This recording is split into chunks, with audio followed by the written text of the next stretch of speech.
So, today we honor the curious minds that challenge the status quo, break barriers, and explore the unknown to unlock new opportunities. To ignite real change, let's embrace the spark of this moment. Hello, everyone. I am Abhay Ahuja, and I extend a warm welcome to all our incredible innovators to the elimination rounds of T.U.P Season X. Get ready to unleash your spark factor in this intense battle of brilliance because securing a win here is the ticket to the semi-finals of one of the most prestigious B school competitions in the country, the Ultimate Pitch Season X. So let's get started. At Reliance, we thrive on fresh ideas and innovation. It's deeply embedded in our core, shaping every aspect of our businesses and social initiatives. The Ultimate Pitch was conceived with this spirit, serving as a platform for curious, pioneering minds eager to showcase their next big spark. Now, in our 10th season, TUP has evolved into an unparalleled journey. Continuing the decade long legacy, we flagged off the competition physically in the top 20 B schools across the country. At each of these institutes, we were met with the enthralling audiences. The insightful sessions led by our visionary leaders truly sparked curiosity and creativity.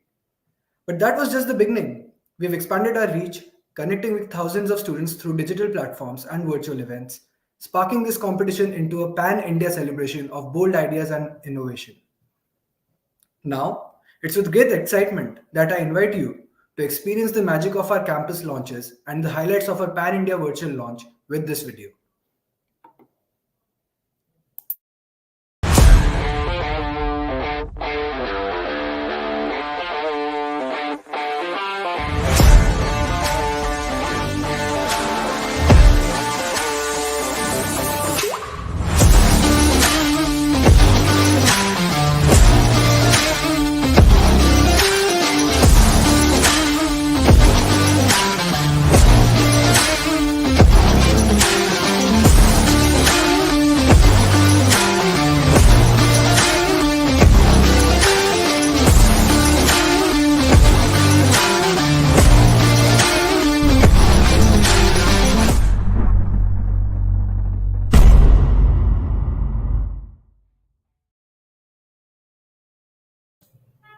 What an incredible response TUP Season X has received this year.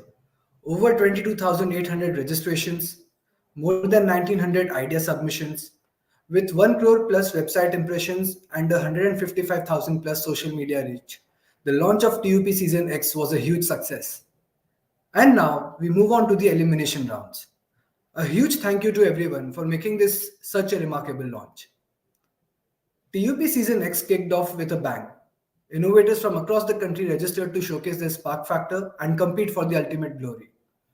Each idea was bold, visionary, and aimed at tackling real world challenges. Our evaluators worked tirelessly to ensure no submission went unnoticed, carefully selecting those that had the X factor and that extra spark over the others. Those exceptional teams with remarkable ideas have qualified for the elimination round of this ultimate competition. A big congratulations to all the teams advancing to the elimination rounds of TUP Season X. Kudos to each one of you for bringing your spark factor in this competition. And now, let's do a quick rundown of what's expected to happen next. I shall be calling out the team names. We will play their 3-minute videos on screen. Then the teams will get 3 minutes to pitch their idea to the jury. This will be followed by a quick 4-minute Q&A. We request the teams to keep an eye on the timer. Also, post each team's presentation, we will have the jury take a minute to score the teams individually before we move on to the next team. And you will be judged on 5 parameters. So those are, first of all, your idea should be futuristic, should solve a real world problem, should challenge conventional wisdom, it should be practical and scalable, and it should have a strong business case. So what's in for the winners? For the ultimate champions of this season, the national winners will take home a grand cash prize. And that's not all. We are thrilled to announce more rewards. Elimination round winners and runners-up will receive INR 50,000 and INR 25,000 respectively, along with exclusive TUP merchandise. National finalists will be mentored by CXOs of startups at Reliance, helping you ignite your spark factor even further. Additionally, all national finalists and select semi-finalists will stand a chance to win pre placement interview opportunities. So, what's new this season? National finalists and select semi finalists will have the ultimate opportunity to engage in self reflection and enhance their skills with Level Up. So, get ready, bring your A game, and give it everything you have got. But hold on, what's a competition without a stellar jury, right? So, we are thrilled to announce to have some of the brightest minds from Reliance with us today.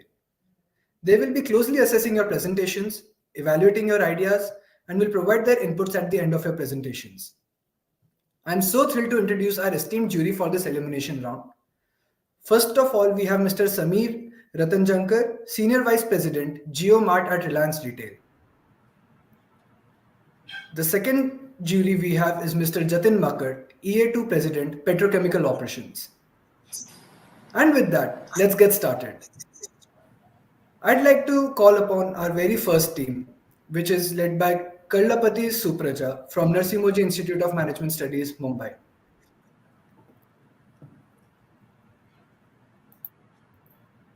Imagine this, you are a psychologist meeting a new patient. You want to help, but the patient holds back, especially in those first few sessions. They are unsure, hesitant, or just not ready to open up yet. That gap leaves you guessing, slowing down the process of understanding what they really need. After speaking with several psychologists, we found that this is a common struggle. How do you provide the right help when you can't even fully understand the person sitting across from you? It's like trying to solve a puzzle without having all the pieces right from the start. In 2019, global spending on mental health and well-being apps was around $203 million, dollars, and by 2022, it has surged to $491 million. Dollars. It has just doubled in 3 years. According to Economic Times, with 60 to 70 million people in India are suffering from common mental health disorders. The demand for accessible and tech-driven mental health solutions is undeniable. And that's where we come in. Our vision is to transform mental health assessments by making them fun, engaging, and insightful. Introducing our app, Emotica, an innovative platform for preliminary psychological assessments through interactive games. Imagine 5 unique games. In Shortcut, players balance risky shortcuts and safer paths, testing their problem solving and decision making skills. In Fruity Fusion, story time, players reveal their decision styles, risk tolerance, and emotional judgment, while Tower Builder and Car Racing assesses their patience and impulse control, reflexes, and ability to make split second choices. Our value proposition for psychologists and mental health professionals is to provide deeper psychological insights that accelerate the assessment processes, reducing the time needed to build patient rapport. For patients, Emotica makes mental health assessments less intimidating and more engaging. Coming to customer segments, our primary customers are mental health professionals, hospitals, and clinics, while the secondary segment include educational institutions, corporate wellness programs, and government NGOs. Our revenue streams include a subscription model where mental health professionals, clinics, and hospitals pay based on the user count, game access, and advanced analytics that are being used. And we also have enterprise licensing. This is for large healthcare systems seeking customized integration. The channels for distribution involve direct sales, B2B, partnerships with mental health institutions, conferences, webinars, and digital marketing. To bring this vision to life, we will leverage cutting-edge game engines like Unity or Unreal Engine, and when it comes to securely storing and processing data, we will rely on databases like MongoDB or Firebase, with optional cloud hosting through AWS or Google Cloud. The brilliance of these games lies in the overlap of assessments. Each one evaluates multiple personality traits, allowing for cross verification and more accurate results. Once patient finishes the games, the detailed reports are generated and securely sent to the healthcare providers, offering valuable insights into their behavior and personality. Join us in reshaping how mental health is understood and treated, one game at a time.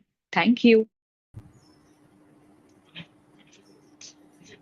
So, shall we start?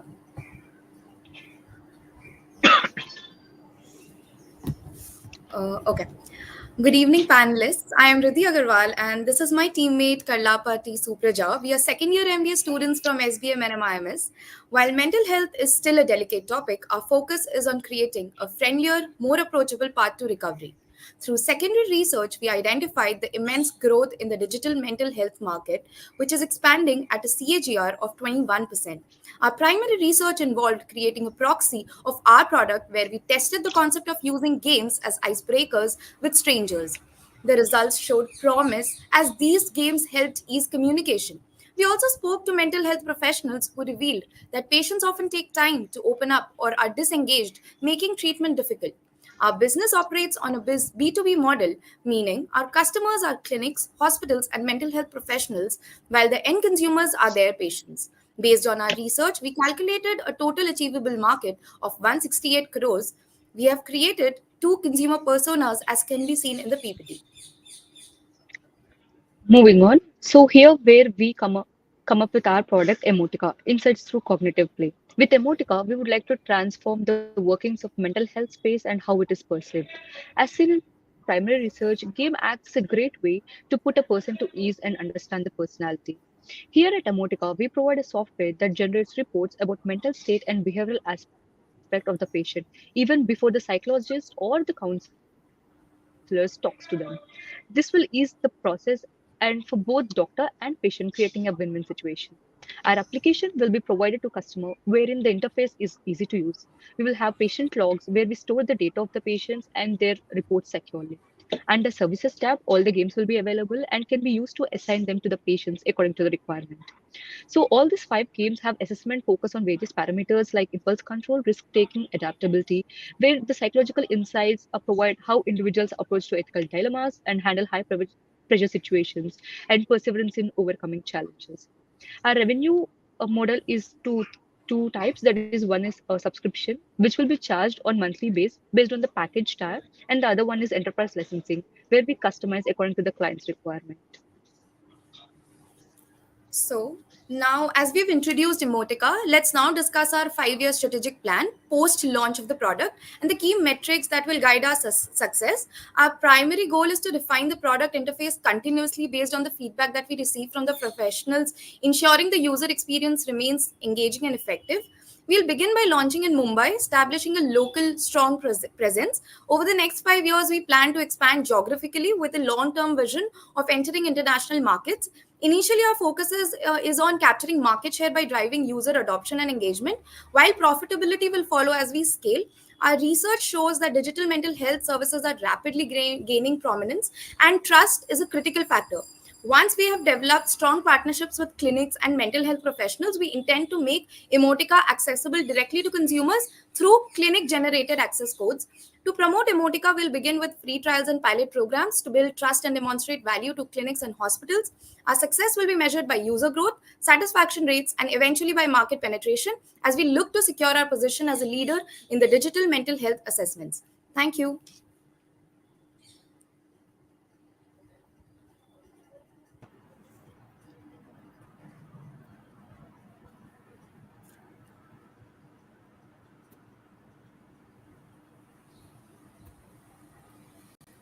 Hey, hi, Riddhi and Supraja. Good presentation. Hello, sir.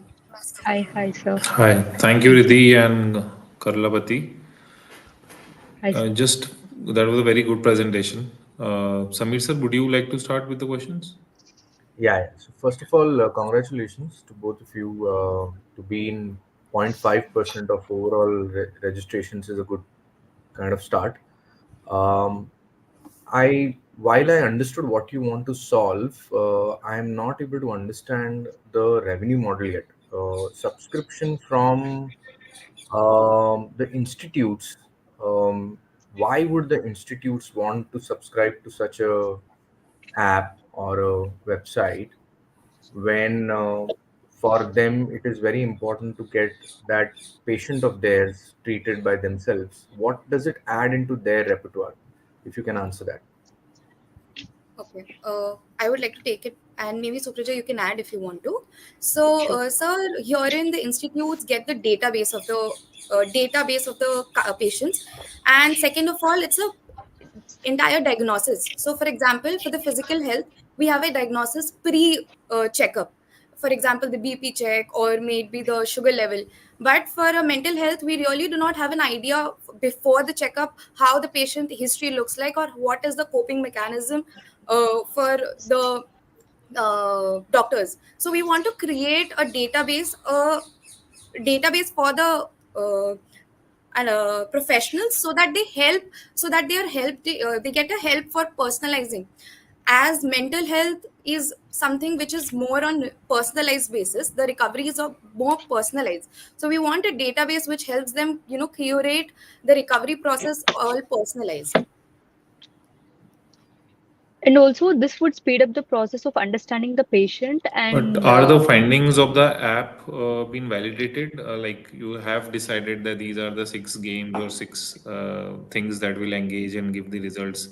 So what is the background mechanism for the validation of these, and why would say institute, a health institution, or a client or a patient would trust you rather than going directly to the doctor? First of all, the doctor is not being removed in the process. We are acting as a bridging gap. Now, second of all, how do we verify this? First of all, we will be deploying pilot programs so that there is a trust among the clinics that we are actually running a efficient program. Now, how do we prove to the clinics? So we have given different games, but there's an overlap of the different personalities that come out.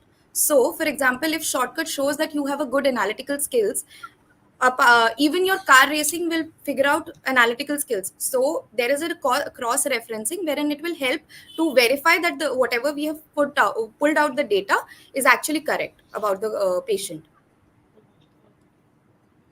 Understood. Riddhi, while what you're saying makes sense, what strikes me is that any mental health patient goes to an institute or an individual as a doctor for a conversation.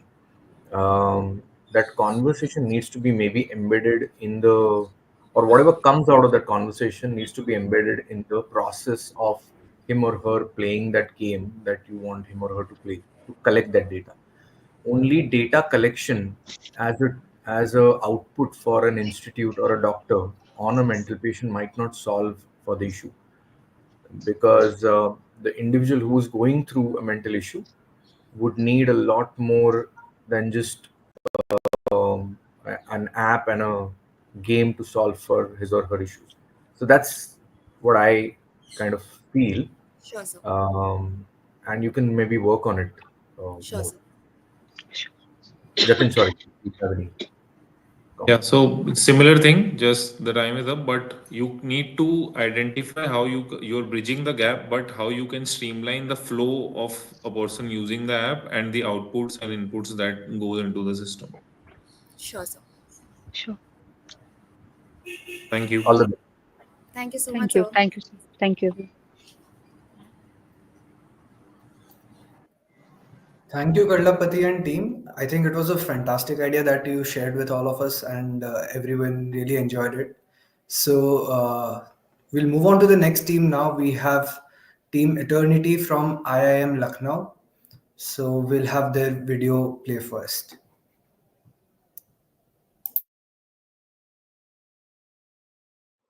Road accidents are a significant issue in India, with one accident happening every 3.5 minutes. In 2022 alone, over 168,000 lives were lost in road crashes, costing India 5 to 7% of its GDP. The most common causes of these accidents include overspeeding, fatigue, and distracted driving, especially on highways where over 50% of fatalities occur. Fatigue and drowsiness contribute to up to 20% of accidents involving long haul drivers, and mobile phone usage leads to over 10,000 accidents annually. Our solution, Alert Eye, addresses these critical safety issues by leveraging AI to monitor and prevent dangerous driving behaviors. Introducing Alert Eye, an AI powered smart driving assistant to tackle drowsiness and distractions. The system leverages cutting edge AI algorithms to continuously monitor the driver's eye movements, head position, and facial expressions, detecting signs of fatigue or distracted driving, such as texting or eating. When these behaviors are identified, Alert Eye issues real time audio and visual alerts to refocus the driver's attention. The system is not just a simple warning mechanism, it's a comprehensive safety tool. Alert Eye's adaptive intelligence learns each driver's unique habits to reduce false alarms, ensuring that it only warns when a true risk is present. Additionally, it integrates seamlessly with existing vehicle safety systems like airbags and lane departure warnings, offering an added layer of protection. The device can be customized for sensitivity and easily installed across vehicles, making it suitable for individual users as well as commercial fleets alike. Alertize technology is built to ensure maximum driver attentiveness and minimize distractions.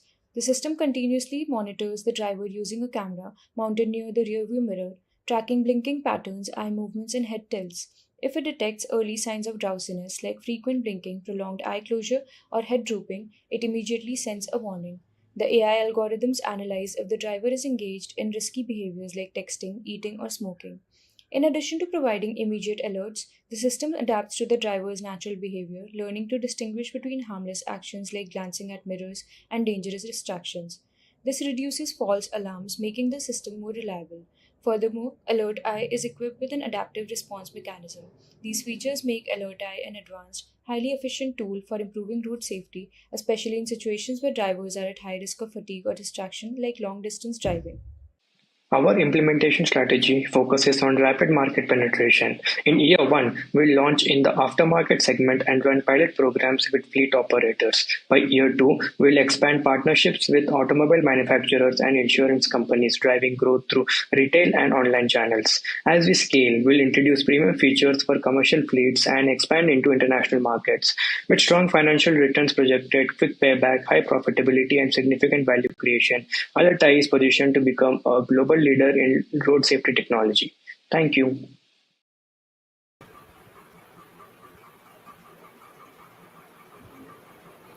Shall we start the presentation?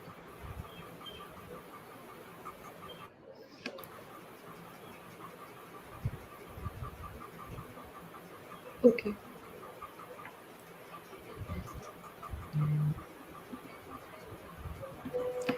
Good evening, esteemed panel. We are Team Eternity from IIM Lucknow, and we are grateful for this opportunity to present our big idea to Reliance Industries.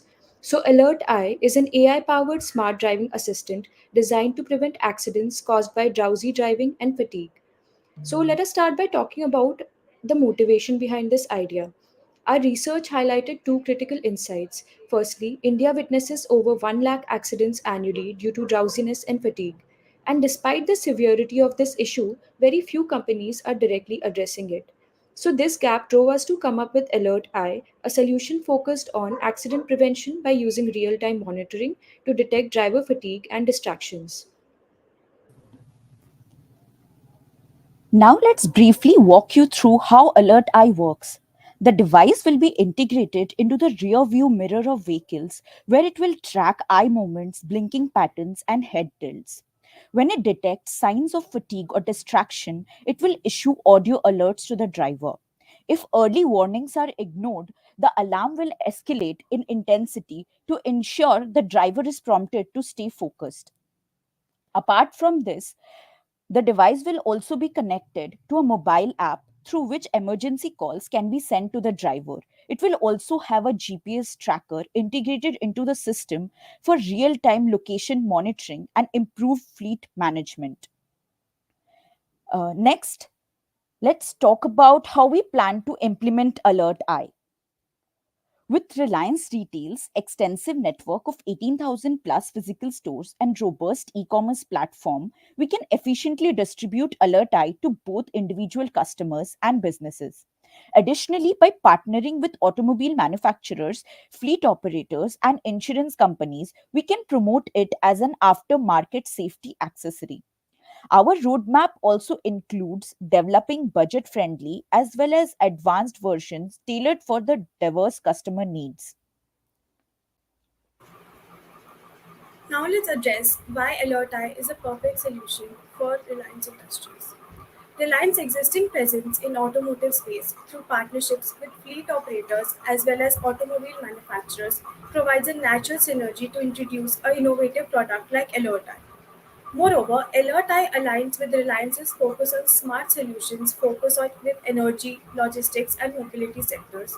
Integrating it with Reliance's own fleet operations and logistic networks would enhance both safety and operational efficiency. For future improvements, we are planning to enhance this by sending alerts to drivers when they exceed speed limits. In conclusion, AlertEye aligns seamlessly with Reliance's digital, retail, and financial ecosystem, enhancing value in both social and the business context.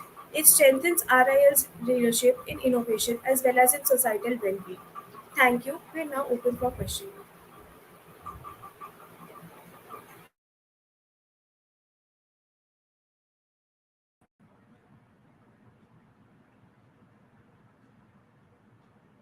Thank you, Thank you. team, for the insightful presentation. Uh, I'll just start by asking that there are already existing products in the market which are similar to AlertEye. How does your product differentiate from those?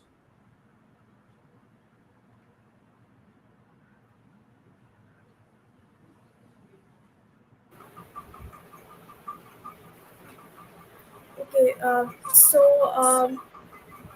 most solutions that are focusing on driver fatigueness as well as drowsiness today in the market are majorly focused on lane directions as well as lane distractions. But drowsy driving is something that has not been addressed. As well as one more feature that Alert Eye offers is GPS tracking as well as emergency calling in cases of emergency situations wherein the driver is not responding to the initial warning systems.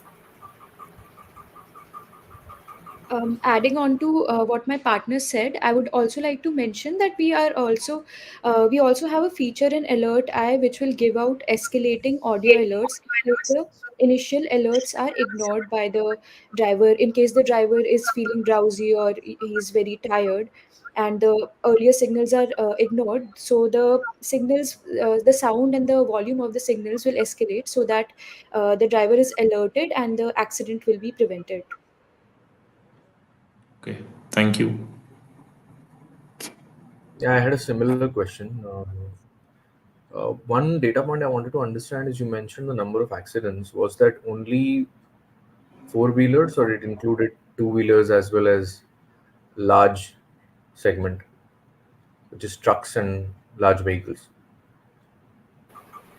So, 1 lakh plus cases that Shivati mentioned in the introduction, they included all the vehicles, including commercial fleets, to vehicles as well as cars. Majority of these accidents occur in commercial fleets because the drivers usually have a long hour shifts, 10 to 12-hour shifts, and they tend to get drowsy and have fatigue towards the end of their shifts. Yeah, so that's where the solution kind of has to be a bit more advanced because audio might not work there if it's about fatigue, right? So you might want to think over how the driver needs to be alerted in terms of an impending accident. So, to work on that, as we are working on escalated systems, as for example, the first beep or for example, a beep sound that the device will send out if it detects fatigue. If they are ignored, then escalated audio signs will be sent out. And if the device detects that still fatigue and drowsiness is detected, the emergency contacts will be contacted immediately, and so that to cater to this. Okay, thank you. Just one more thing to keep in mind, in the your major segment that you are targeting is commercial fleets, which you also showed in the later slides. So in India, the drivers in the same truck may not be same. They might be changing basis the journey, basis everything. They may change midway as well. So you need to think of some mechanism to address that as well. That may include the points that Samir sir highlighted. So think of it. Uh, yeah, sure. The major focus was that AI adapts the driver's behavior. So, Okay. sure. Thank you. All the best. All the best, guys.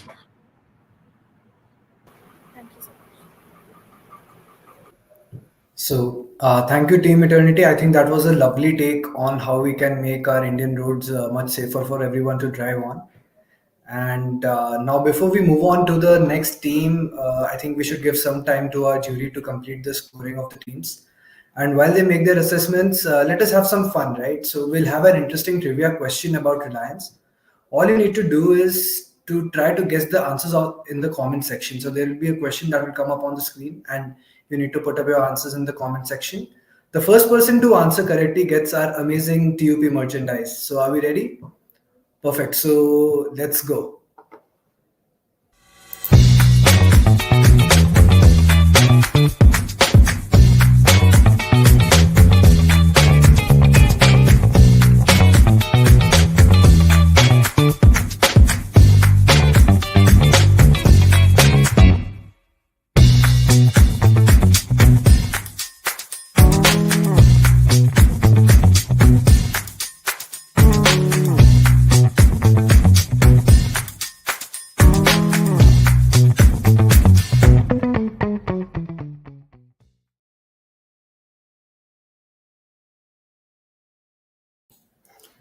Great. So I think we had some fun over there. Nikhil Wadhwani, you've guessed it right. Please reach out to us on our social media handles or to support@unstop.com for your prize. And now let's move on to our next team. I'd like to welcome the team from Maika Ahmedabad. I think they've taken a very interesting wordplay on TUP. They've named themselves TUP Barsa Pani. So let's have their video on the screen, please.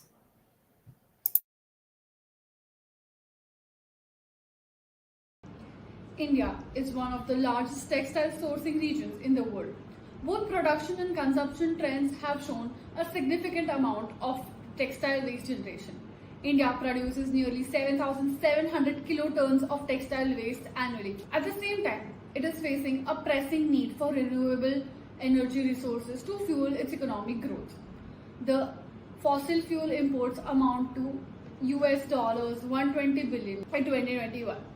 What if instead of viewing the waste as a liability, we saw it as an untapped resource of sustainable energy waiting to be unleashed, presenting text fuels, turning waste into what? Text fuel is a solution that transforms textile waste into sustainable biofuels, creating a circular economy and reducing carbon emissions.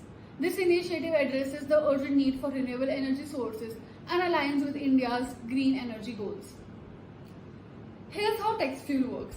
Firstly, through cellulosic ethanol from cotton waste. Natural fiber waste is converted into cellulosic ethanol through fermentation. This ethanol can be blended with petrol and distributed through India's extensive network of petrol pumps. The annual revenue from these is expected to be rupees 80 crores. Secondly, through synthetic biofuel from polyester waste. Polyester scraps undergo pyrolysis to produce bio-oil, which can be refined into green diesel or aviation fuel. This will lead to projected annual revenue of rupees 165 crore. Thirdly, biogas from effluent sludge. Organic waste from textile dye is processed in anaerobic digesters to produce biogas, which can power textile production facilities, leading to estimated annual savings of rupees 12 crores by reducing dependence on electricity. But what differentiates text fuels from others? Firstly, through its cost reduction. Utilizing textile byproducts can save rupees 16 crores annually from reduced waste disposal only. And secondly, by participating in circular economy. Text fuel closes the loop in textile value chain by converting waste into energy. Now let's discuss the market opportunity and feasibility of text fuels. The global biofuel market is expected to grow significantly with a CAGR of 12%. India's vast network of around 65,000 plus fuel stations provide a ready market for ethanol-based fuels. The initial investment for text fuels will be at estimated rupees 125 crore. The payback period is estimated to be around 4 to 5 years, with the annual revenue from biofuel sales projected at rupees 245 crores. Text fuel is a sustainable and profitable solution that addresses the pressing need for renewable energy while contributing to the circular economy in the textile industry.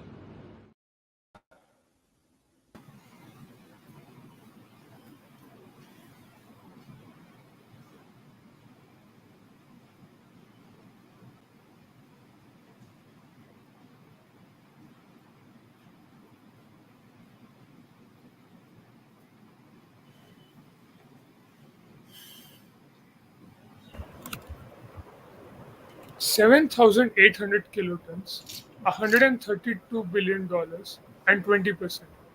The first is the amount of textile waste generated every year just in India with no sustainable way to dispose it. The second is the amount of money we spend on fuel imports as a nation, which also happens to account for over 25% of our current imports. The third is the ambitious target for ethanol mixing set by us by 2030, which, as we can see from the graph, we are nowhere near. Enter TextFuel, an innovative solution to convert textile waste into biofuel.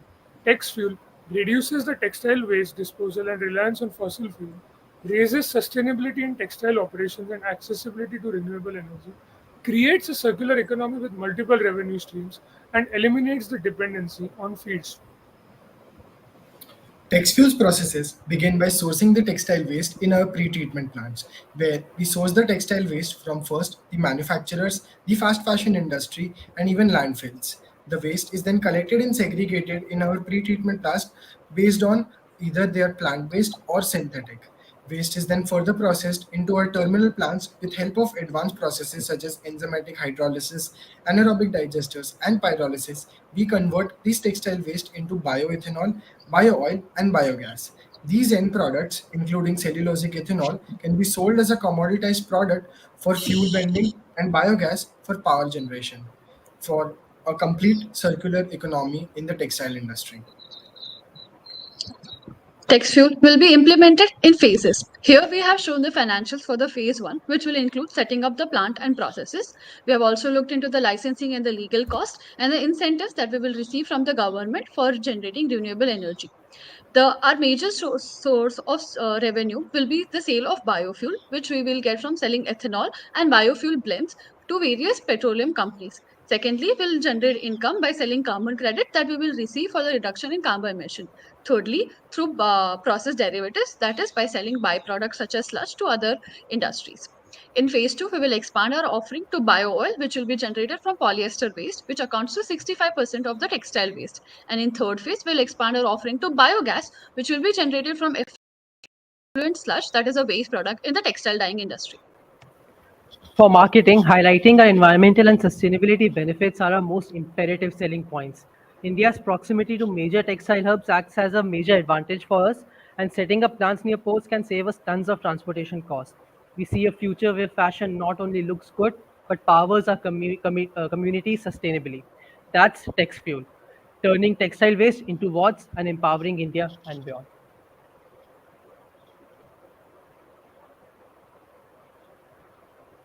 Oh, we are done.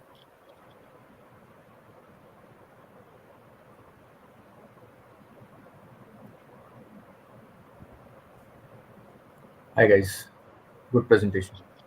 Thank Jatin, you you. have any questions? Yes, sir. Thank you. Thank you, team, for the insightful presentation. Samir sir, would you like to proceed? Yeah, um, well, it's a very interesting idea. What I was thinking while you guys were presenting is that there is an X wastage that you're talking about right now. Once you kind of process it and create uh, your fuel or your byproduct or output out of it, how will the economies of scale work here? How, for example, if I have to build a 10-year business out of this, how does that look for you guys? Because the waste has to grow for you to convert it into an output for that fuel to grow, right? Have you thought about it? And if yes, what's your thought process? Yes, sir. We definitely have thought about it, sir. So first issue was that first thing we identified was that textile wastage is also growing by the rise in fast fashion industry. As we can see, brands such as Zudio and everything are surging right now. The wastage from these brands have also increased a lot. So India itself acts as a huge source of textile waste. Apart from that, sir.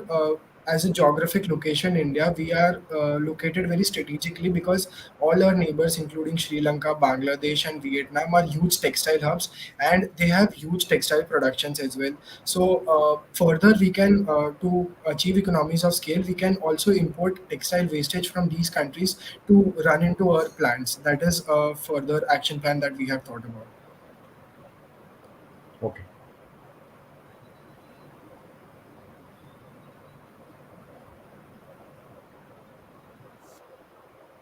Jatin, anything from you? Okay. Can you also have you also on the similar task? What is the yield that you are getting for, say, let us say 1 ton of waste that you use for the biogas that is produced?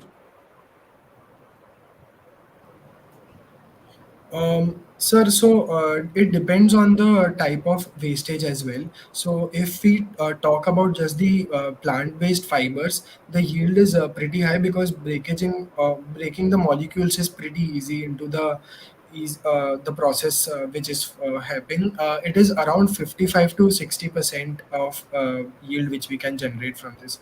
When we compare this to synthetic fiber, although the amount of wastage is high, synthetic fibers yield around 30 to 35% of oil. Okay, so combining Sameer sir's and my question, I think you need to work on this, that how the longevity of the project depends. Secondly, you have mentioned that the capex required is around 125 CR initially, and then you expect a 5 year payback. What is the working that you have taken in terms of calculation for this payback? Sir, so firstly, we identified a plant setup cost. We took a top-down approach, and the initial capex is actually really high. But sir, due to the high demand of ethanol in India, so as we mentioned in the starting, we are not even generating the amount of ethanol. So our expectation is that we are profitable since day one in terms of the operating capex which we are putting here. But sir, it will take around 10 years of time to generate the initial to break even the initial capex that we have uh, incurred here for plant setup And costs. And And have you evaluated if the substitutes for ethanol or any other biogas is cheaper than what you are doing? Have you done that part of evaluation? yes, sir. Mithil, can you please go to the last slide? Yes, sir. So this is the substitute product which is from the agricultural wastage. Now, sir, agricultural production in India cannot cater to the production of ethanol which is required. We are currently importing ethanol from outside of the country to cater to our particular demands. So the substitutes do exist and they are around 10 rupees per liter cheaper than our product. But at this point, when there is a huge shortage of ethanol, and also looking at the government goals of E20, which is 20% ethanol blending in petroleum products, we are very much a relevant proposition right now for government to spend enough capex on this. Thank you. So only challenge that I feel while I agree with you is the limited source of your input or your raw material. Um, that has to be solved, because if that is not solved, then all that scale of 5, 10 years might not happen. Right, sir. Okay, all the Samir sir, best. would you like to ask anything else? No, no, I'm good.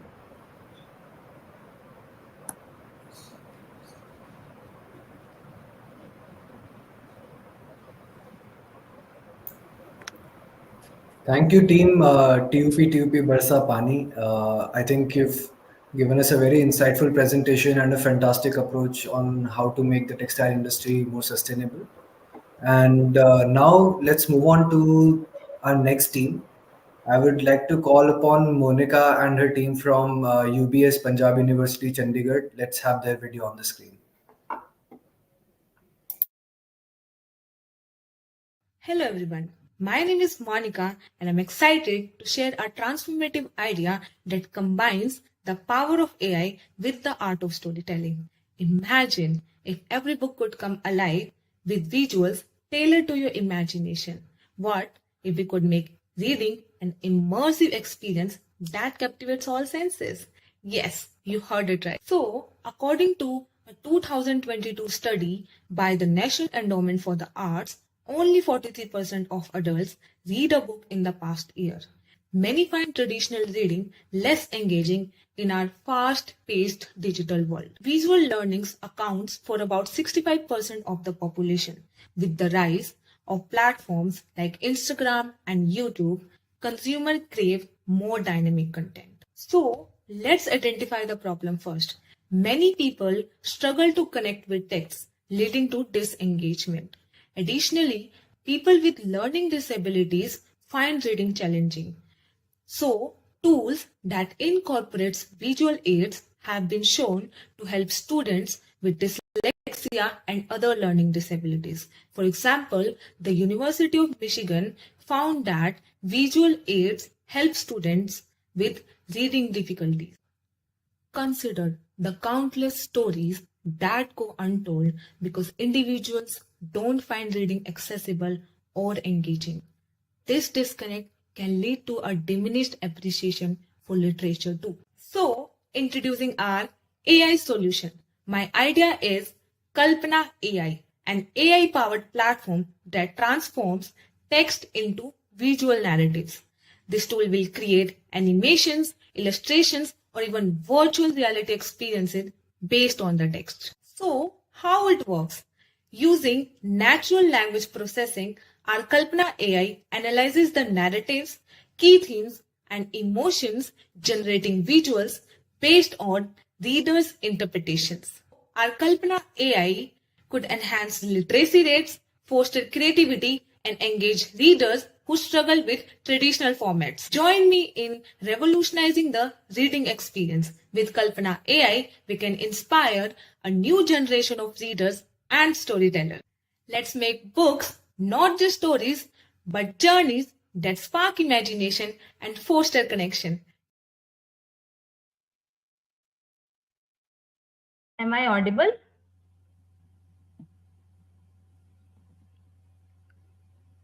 Yes, please go ahead.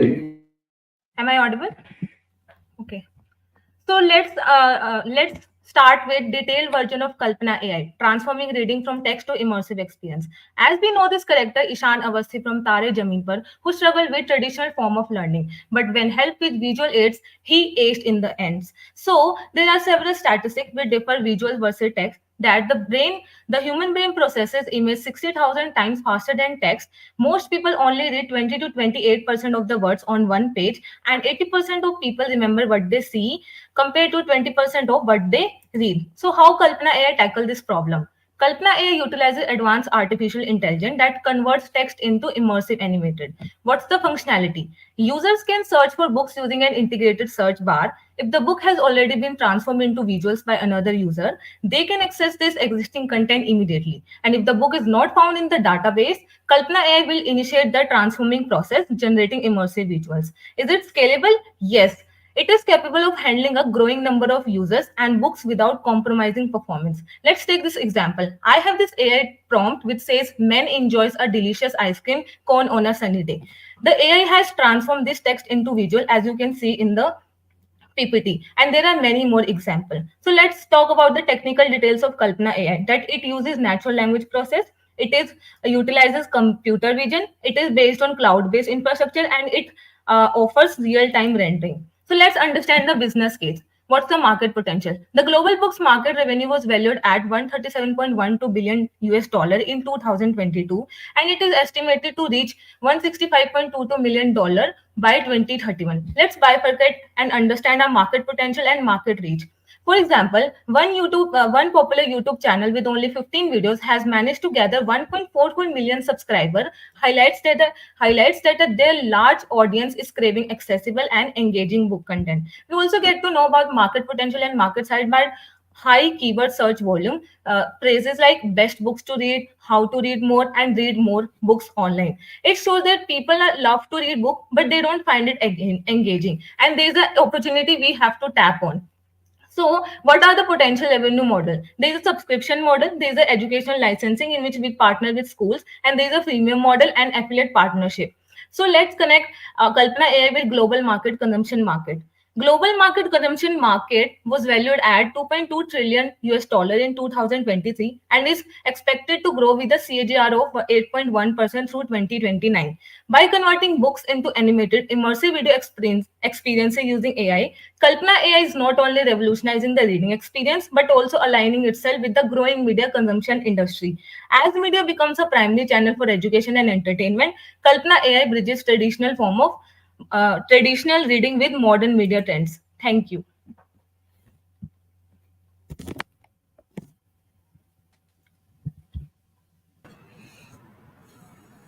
Thank you, Monica, for the insightful presentation. Thank you, sir. This is a very good idea, very unique idea. But tell me something. There are a lot of other AI tools available in the market that solve this purpose. Some of them are even free. So, how do you expect to compete against them? Or if I have to rephrase the question, what is the special skill set that you bring to Kalpana AI that will help you go forward? So basically, there are very indirect competitors available in the market like Cuckoo FM and Audible, but they deal in audiobooks. But after this, there are many storyteller apps which also provide this visual storytelling. But we differed with like more engagement and interactivity to books, and also we use this AI powered customization, which makes a difference from static visual storytelling. This interactive element users can interact with characteristics, environment, more engagement, and practicality to the books. And what is your skill set that will help Kalpana AI go ahead? Sir, I will use several techniques that I will reach out to educational institution where we will convert textbook into interactive sessions, and we will also move to market of accessibility where we will deal with students of dyslexia and other learning disabilities. Also, there is uh, sir. Also, there will be the publisher content in we will deal with partner we will partnership with publishers which will help to scalable this concept. Samit sir, you can ask. Yeah. So I didn't get, where are the consumers going to consume this? Is it an app? It's a tool? It's a device? What is it?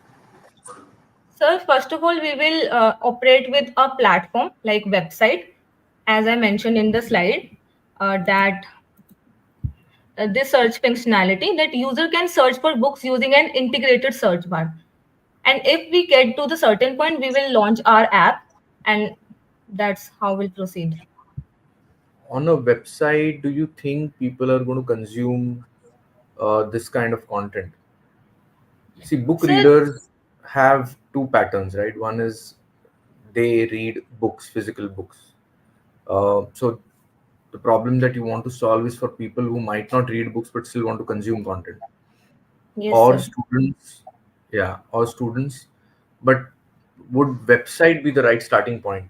I'm not sure. So website will use for converting text into visuals. So they can download their visuals from that website and they can watch it whenever they want. So like website is just a tool to transform that text into visuals. So how will they discover it? So when, if somebody wants to buy, consume a book, are you expecting them to search on Google, find your website, and then kind of download on their phone and consume it? Is that the process? So, actually, I have researched it a lot. There are several YouTube videos which say that how to read when you hate reading. Like we know that the opportunity is there and the market, the people pain point is there. So, our market strategy would be first of all we will target educational centers and educators, and secondly we will also target entertainment industry in which novels will be converted into immersive experience, and also we will use several marketing tactics like a content marketing, social media campaign we will do, and uh, educate about Kalpana AI. Okay, cool. Cool. Thank you. Thank you, sir. Thank you. All the best. All Thank the you, best. sir. Lovely, Monica. I think that was a great take on how to make reading and education more accessible for children with different learning disabilities. Well, at the same time, I think we should give some time to our jury to deliberate again on the team presentations and to discuss. Meanwhile, I think we can go on to the next trivia question about Reliance, right? So let's have another question and another round of our quiz.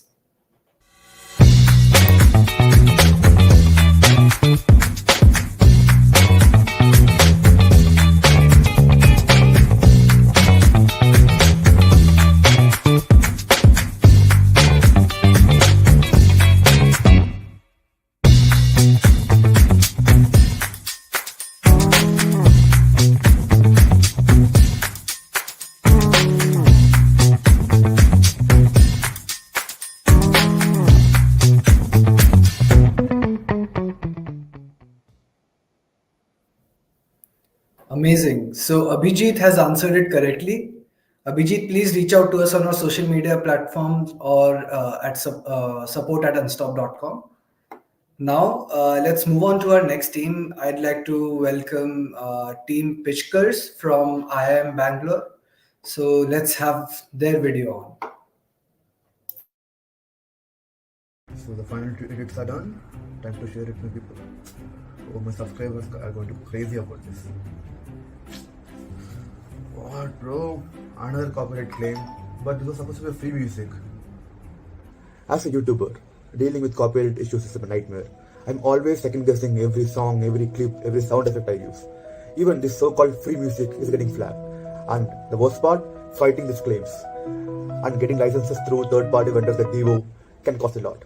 Without getting the required copyrights, the revenue I generate is also shared with someone else. It is very exhausting, and I spend more time dealing with these legal stuff than actually creating content. Is there no solution to this? Introducing Copyright, powered by Reliance, your one-stop solution for copyright management. Copyright offers advanced AI-powered scanning, which automatically detects copyrighted music, visuals, and audio before your video is uploaded. Within seconds, it alerts you to potential copyright issues. If any issues are found, you don't need to worry. Copyright provides on-the-spot licensing options, allowing you to buy the rights directly from its existing repositories, courtesy of JioSaavn's extensive library and other partner platforms. With Copyright, we introduce a flexible revenue-sharing model that makes copyright management accessible to all creators. This way, copyright grows with you. Emerging content creators can start without large financial burden, and large production houses also benefit from flexible scaling options as their revenue increases. With copyright management becomes easy. Everything you need, legal compliance, licensing, and rights management comes under one platform, eliminating the need for costly third-party services. As soon as the video is uploaded, our advanced AI kicks in. The AI scans the entire content, whether it's a soundtrack in the background, a clip used within the video, detecting any instances that require copyright permissions. For every potential copyright issue detected, Copyright provides the creator with an easy-to-use link. Clicking on the link allows the creator to instantly obtain the necessary licenses. These licenses are fetched from our extensive repository, which is populated through partnerships with JioSaavn for music, JioCinema for video content, and other major platforms. Once the necessary rights are granted, the creator is then free to publish the video without worrying about copyright issues, all just within a few clicks. Talking about feasibility of the product in India, we see that there is a huge market size to be catered to, even if we are targeting only YouTube content creators. This industry is growing at a massive 20% growth rate. Talking about finance, we observe that we can be profitable if we use a 10% revenue share model, which will also be very feasible for the content creators. With scalable revenue sharing models and a seamless AI-powered licensing system, this solution brings together practicality and innovation for a future where copyright hurdles are a thing of the past.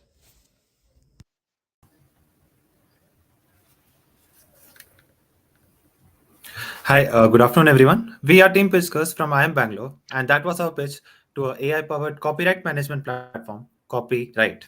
Let me take you through the user journey to understand the technology stack and the resources used to implement the solution.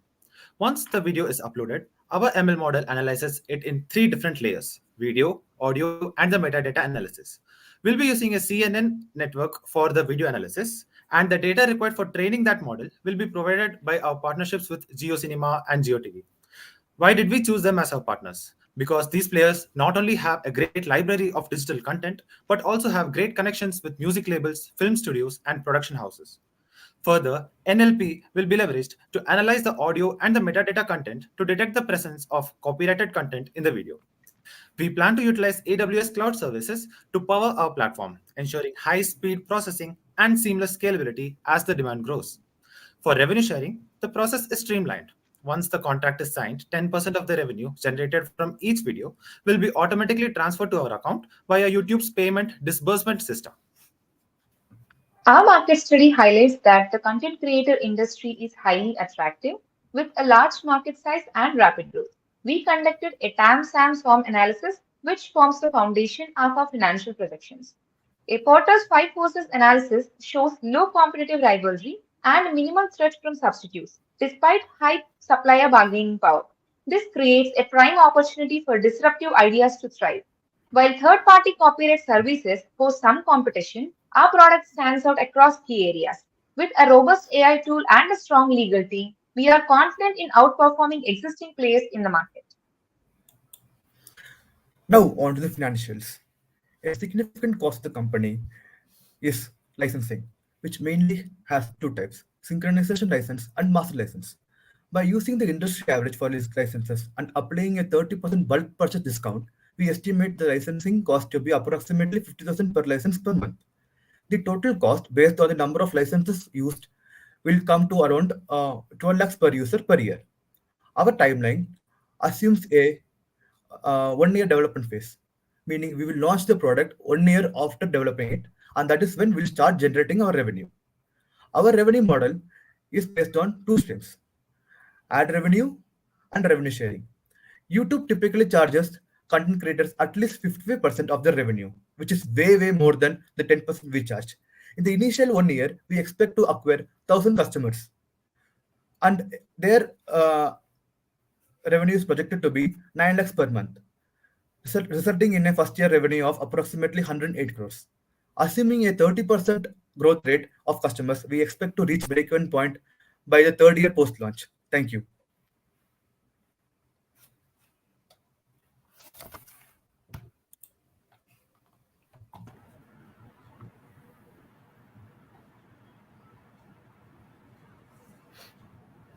Thank you, team. That was very interesting approach to copyright. Uh, I would like to ask you, what is the target segment that you are looking at? Okay, so currently, how we are trying to target the segment is the YouTube content producers who already have like more than 1 million subscribers. This we are currently targeting because that is where our model becomes very feasible. There are 30,000 plus YouTube channel owners who have more than 1 million subscribers currently in India. So they will be our primary target initially. So if those are your targets and they're already paying 55% on YouTube as you have highlighted, then why are you going as low as 10%? Why not 20 or 30%? Because still there is a huge gap if you go up to 30 also. So why did you choose that number? Yes, Sir, I the would like number to we answer have this. chosen. Yeah, Yeah. So go the ahead. 50% YouTube revenue sharing is for multiple things. It is not a contract made with YouTube initially. Suppose I am a content creator and I'm uploading a video without my knowledge that I am using copyrighted songs. In that case, YouTube has a revenue sharing policy.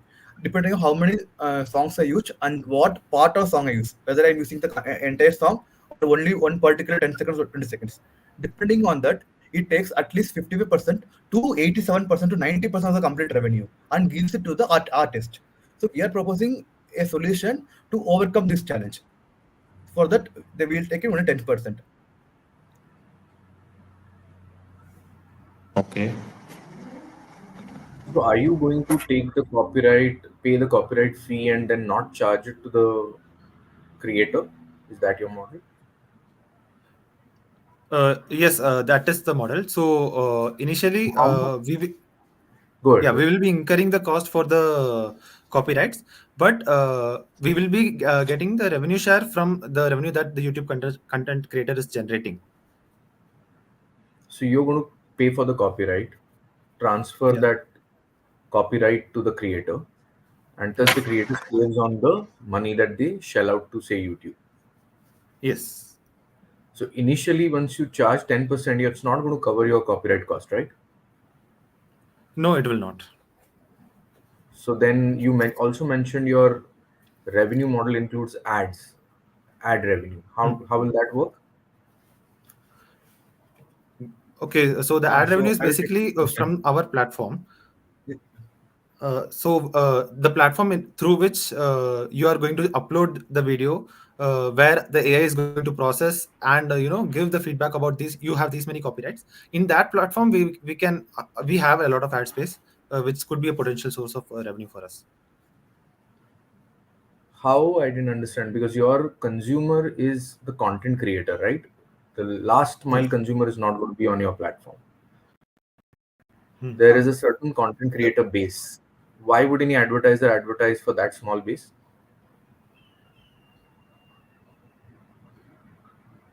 Sir, it's about what kind of advertisers, because the content creators, the initial platform he's talking about for checking the YouTube, it is not only for the 1 million subscribers.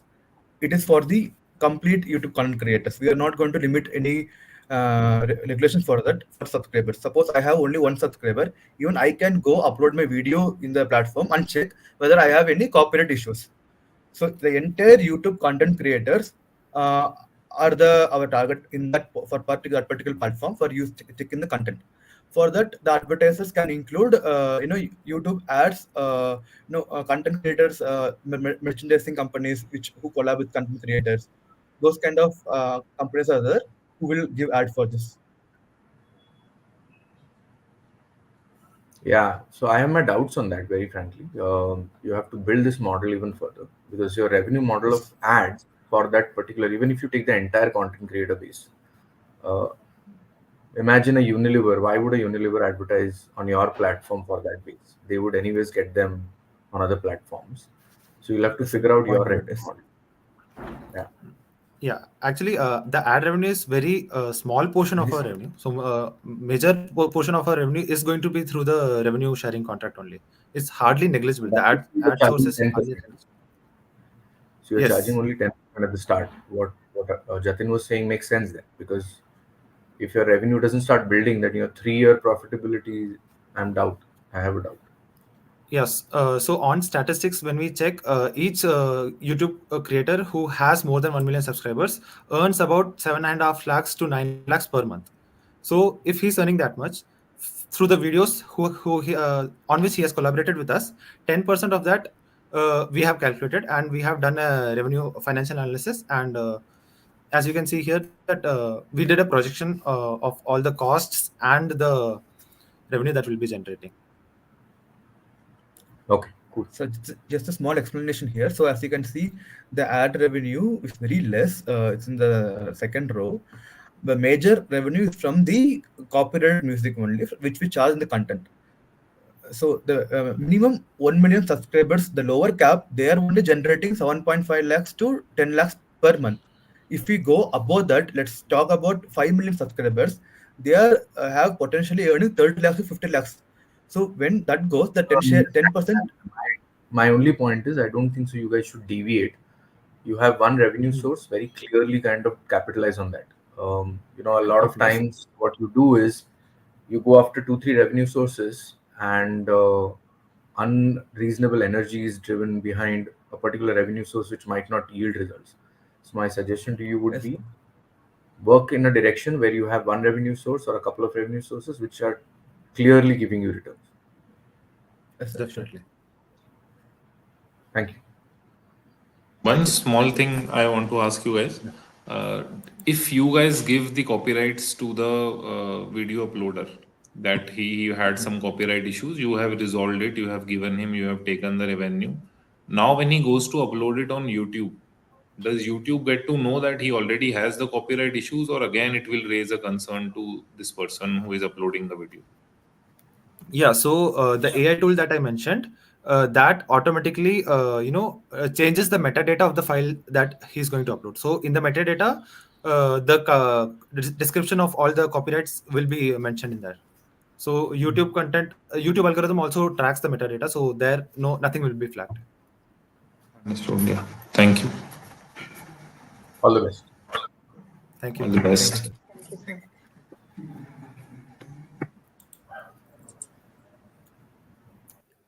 That was great, team Pitchkers. I think that's a very innovative idea on how to make content creation for creators much more easier. So, with that, I think let's move on to our next team. That's Team Club of Aces from SIBM Pune. I think let's have their video on the screen now. Technology is evolving at a breakneck speed, with new gadgets coming out every other day. But tech has a dirty secret. E-waste. Globally, we produce around 62 million tons of e-waste every year. India alone produces 17,000 tons of e-waste each day. And by the way, that's the equivalent to the weight of 2 Eiffel Towers. Out of this, just 8% is recycled properly. The rest dumped in landfills, illegally exported, or mishandled by informal recyclers, exposing millions to toxic hazards. In India, over 1.2 million informal workers handle this waste without protection, leading to nearly 50,000 deaths each year from related illnesses. Toxic substances like lead, mercury, cadmium result in neurological issues, respiratory diseases, and even birth defects. But what if we could transform our role from contributing to this crisis into being part of the solution? That's where our idea fits in.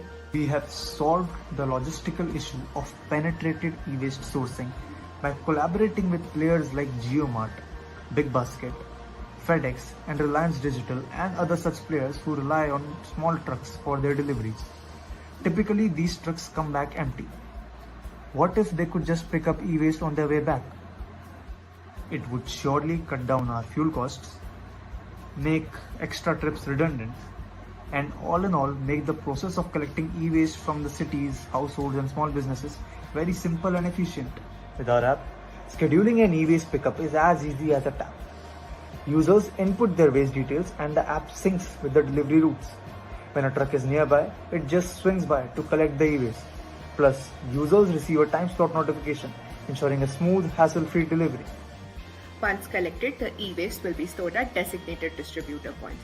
From there, weekly trucks will gather the waste from multiple distributors. And to make it worthwhile for everyone, we'll offer incentives to distributors for providing storage plus rewards to households and businesses.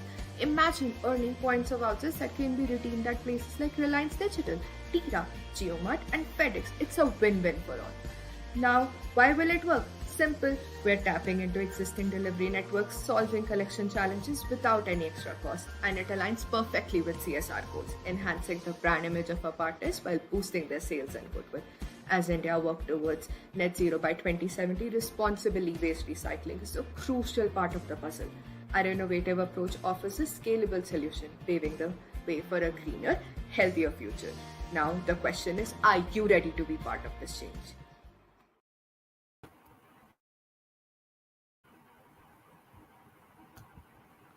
Working towards this change, here we are, the Club of Aces from SIBM Pune. The rapid growth of the global electronic industry, currently valued at $3 trillion, has fueled an increasing demand for newer technology. However, this surge has also intensified the often overlooked issue of electronic waste. With millions of tons being produced every year, we are able to properly process just a fraction of it. The rest ends up in landfills, illegally exported or processed informally. This results in severe consequences like toxic leaching, air pollution, health hazards, and even economic losses. Although there are setups for e waste management, but issues like lack of awareness among consumers and dominance of informal processes still persist. But worry not, here we are just to solve this problem. Our big idea. It is to simply simplify the sourcing by leveraging existing logistics so that e-waste collection becomes simple and hence easy to scale. Let me explain that to you in more detail. Multiple delivery trucks of different brands delivering goods to consumers exist in most of the cities. These usually come back to the base distributor warehouse empty. We simply ask them to pick up our e-waste from the clients nearby their drop location as they make their return journey and keep it at the distributor's warehouse. From there, we will pick it up weekly or bi-weekly and sell it off to the aggregators or formal recyclers. It is similar to how a distribution channel works, and we will be focusing on the reverse logistics part of it. To the consumer, the process would look something like this.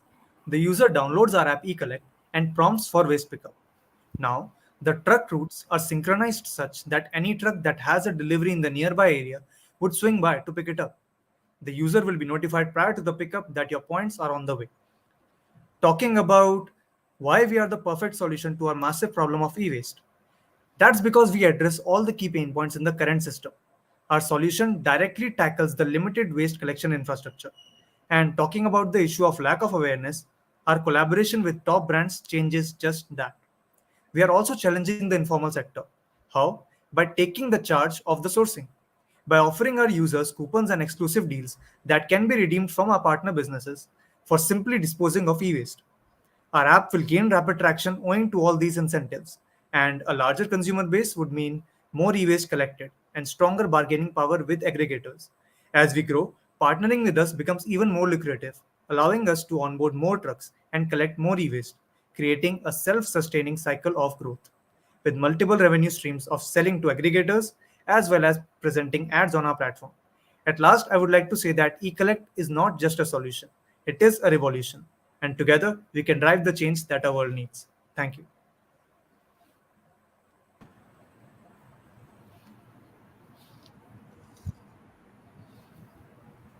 Thank you, team. I think this is a good approach to the existing problem. Uh, I have one doubt. The problem that we are highlighting is that there is a logistical issue to, or let us say, logistical cost that is attached to collection of e-waste. However, your idea is just tying up with brands, which you will have to pay for the logistics cost. Further, you will be giving coupons to the consumer, which will also come at a certain cost. So, how is it reducing the overall cost in system to ease the process? I did not get that.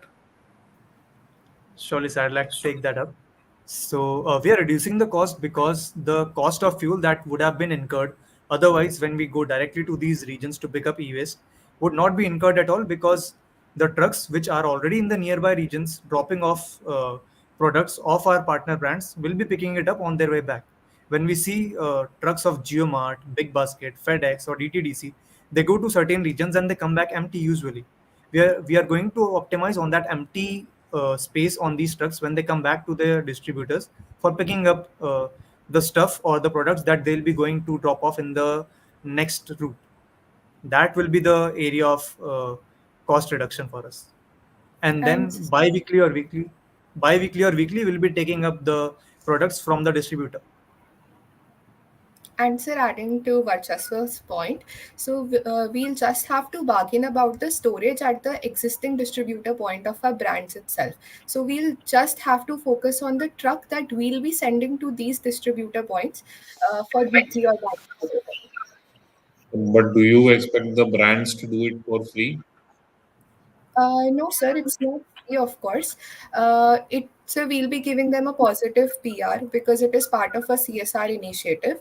And Varchaswa, would you like to add to Yes, sir. this?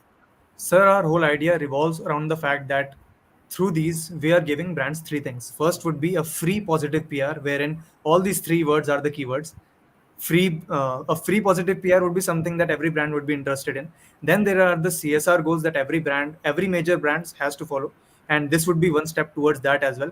The third would be that we will be having a lot of consumers or users on our brand because of the fact that we are taking scrap from them that would have otherwise been gone waste, or they would have not gotten anything for that.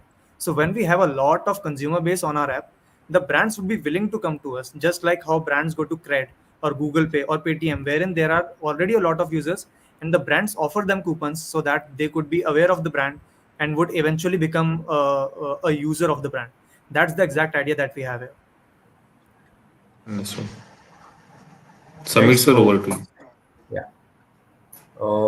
So I have one doubt, right? So your entire model is depending on the trucks coming empty from the Yes. warehouse, right? But most of the logistics right now is handled by third party vendors. You take delivery, Grab, Porter, you know, they never come empty. So the model that they operate, these third party vendors, for say a GeoMart as a Geo as well, is they fill up, they deliver, they fill up, they deliver. Very seldom those trucks actually are empty. So your model, if it is based on a hypothesis that the trucks are empty, then that is debatable actually. Wherever the model is about they themselves serving or their logistics, like an Amazon, whatever, that might still make sense, but they also actually don't come empty. So if you have any data points, otherwise I'll be happy to be challenged. But So, most of these come don't come empty as far as my information goes. so when we say that the trucks are coming empty, we are talking about the route from delivering right to the end consumers to coming back to the distributors from where they'll be filled up again. So that also works. By the way, your name is very good. I liked it. Thank you, sir. So that also actually, you see, with Q-commerce coming up, and Mhm. with Advent a of dark lot of stores as deliveries. well. Yeah, I think trucks are no more the mode of transportation. It's So usually that bike, small vans, um, those bikes with a box behind in tier 2. So I'm just giving you a food for thought. Your model is based on space, yes, sir. uh, while in logistics. I'm not sure whether that empty space is there. You might want to double down on that and see how you want to kind of build your idea. Sir, I would like to add. Sir, it's Yeah. based on our secondary and primary research. Uh, sir, as we will be starting with on a very small scale. It would start from very minimal volume as we'll be collecting e-waste like cables, mobile phones, and as soon as we will see that the demand and the volume is increasing of the e-waste, we would like to scale it up a little more. And as in further e-waste like televisions and big e-waste or the large volumes we'll be seeing, we'll be scaling up our process by adding on to our own trucks which will have more volume to collect these waste. So it will all depend upon the volume and the demand that we'll be getting from particular regions. And right now, sir, I totally agree that there are third party vendors that are handling logistics for GeoMart or even other FMCG companies as well.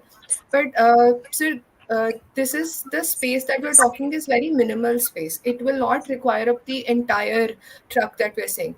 And so definitely going to the retailer and then coming back to the distributor point, the I agree with you, but I also kind of feel that the trucks do have that much of space that they can carry on the minimal waste that we are talking about in our level 1 scalability.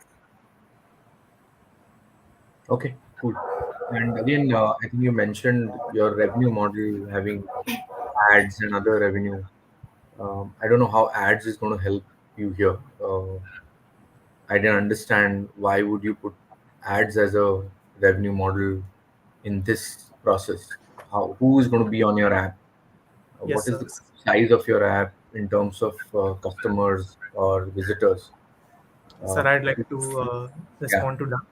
So, this model revolves around the fact that we have a lot of consumer base. If we grow a lot of consumer base eventually on our app. So, when our consumers are just getting paid for dropping off their e-waste, I don't think, or I feel that they won't be minding seeing a 10-second or a 15-second ad on our platform. Just how it is with different types of games, wherein as soon as you go online and you're playing that game, after every round you'll get an ad, and you do not mind watching that ad for 10 seconds or 15 seconds. Or even in games wherein you, let's say, get some amount of coins which you are just playing as a leisure time activity, even you do not mind that 10-second or 15-second ad for just a small incentive. So that's the exact thing that we'll be copying here. And this is totally based on the fact that we'll eventually grow a good amount of consumer base, so that different brands and small starting up brands would come to us and show their ads on our platform, capitalizing on our user base. Cool. Yeah. Thanks. Thank you. All the best. All the Thank you best. so Thank you, much. sir. Thank you, sir. Amazing team Club of Aces. I think that was a very innovative pitch. Now I think we should give some more time to our jury members to deliberate a little bit more on the team scores. Meanwhile, I think it's time for another quick round of our quiz. So I think we should have one more question, right? So let's have that question on the screen.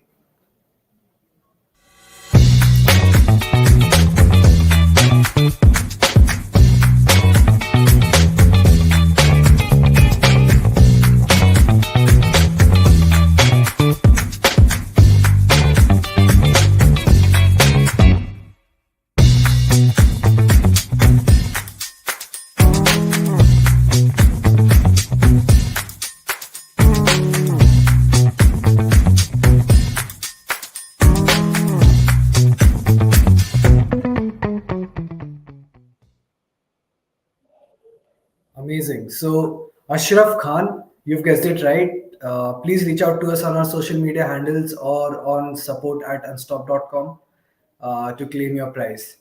Perfect. I think it's time to move on to our next team. It's Team Idea Warehouse from IIM Bangalore. So, let's have their video on the screen.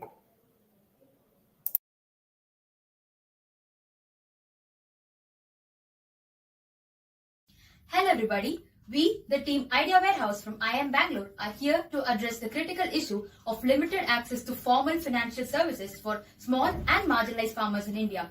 Out of 146 million farmers, around 80 to 90% are small and marginalized, with around 65 million having no access to financial loans.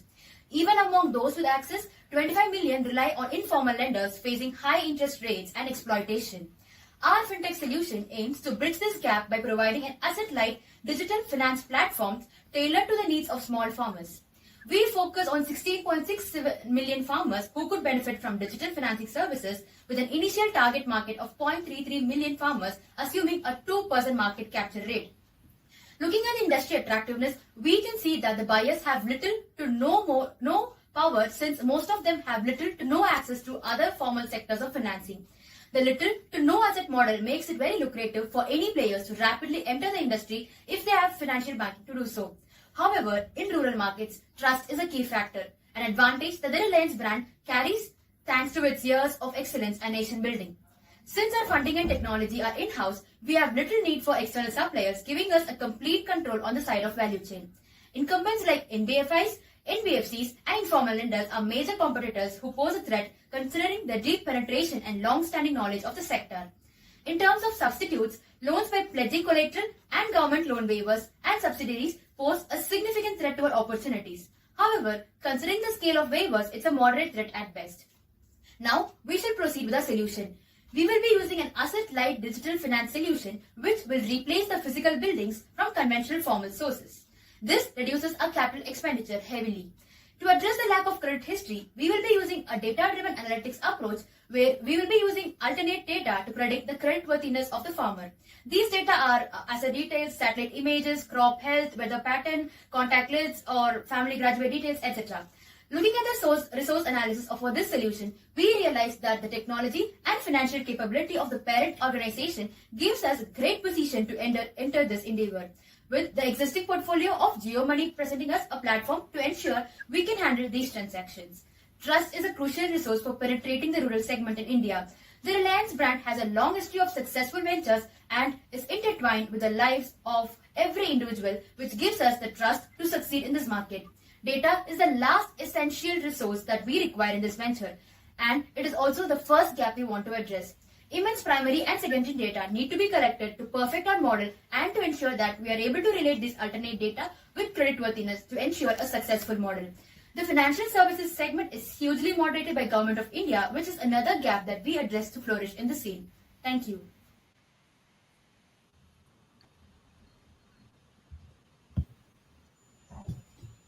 Yeah, go to next.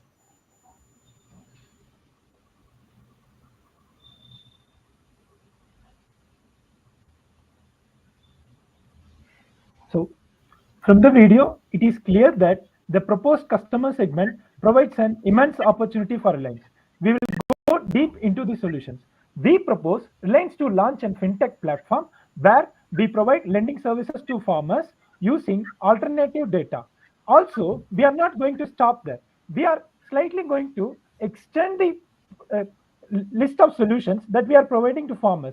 We will be launching a marketplace for farmers to sell directly their producers to firms like Reliance Fresh, and also will be launching marketplace for farmers to buy agrochemicals at affordable prices, and also will be providing advisory on best agricultural practices. The intention of launching these supportive solutions and value-added services is to increase the adoption rates of farmers. For example, we can also create a pre-booked purchase agreements with farmers at discount prices, which reduces the risk of default of farmers and also reduces the cost of purchase of goods for Reliance Fresh also. The revenue sources are interest paid by farmers, insurance premiums, and commission from buyers such as Tata Sum and Reliance Fresh and other players, and commission from input sellers such as Bayer, Rallies, UPL, etc. There is no revenue from value-added services as they are purely intended to increase the customer engagement and loyalty to the brand. Next, over to Deepak. So, so the end-to-end customer journey for loan process is very similar to most other e-loan processes to ensure that customers with existing knowledge could also switch to our platform seamlessly. In the backend, we have our AI, which has been trained to use alternate data to assess the creditworthiness of the loanees. This allows us to service small and marginal farmers who often times lack conventional credit history due to their lack of fixed income and other streams. The model decides whether to provide the loan or not to the applicant, after which we disburse the amount through T.U.P. The uniqueness of a solution is the use of alternate data to assess creditworthiness. We have presented 10 data factors that we consider paramount, sorted by their importance. Land and livestock ownership data are important information about collateral, which in the worst case scenario can be used to repay outstanding payments. Whereas crop yield history, irrigation patterns, soil and weather patterns are levers that help us gauge the yield reliability of the farmers. Moving ahead to Sajeevan. So moving on to the customer acquisition strategies, we find campaigns around the education part of the model. And secondly, we focus on incentivizing and referral programs, which is hugely influential for the early adopters. And then we also recommend using local institutions such as NGOs and cooperators, which are hugely successful in uh, creating trust among the farmers. And digital approach is one of the key things where it helps us to reach the target customer who is a user of technology. And moving to the implementation strategy, we recommend a phased out model where the first phase is building the primary model of lending and insurance in a pilot phase and then expanding to the entirety of the nation. And in the subsequent phases, the priority is on expanding to the platform business model. And further, we look at the financial analysis of the current business model. Here we have considered the revenue from these two sources and then the cost of running the business. Also, we have factored in the non-payment of loans and insurance claims. So with this, we can see that the model is self-sustaining and it's profitable. And one of the major levers of the revenue stream is the model accuracy, which impacts the non-payment NPA. Also, it impacts the profit and revenue due to the dynamic premium. Thank you.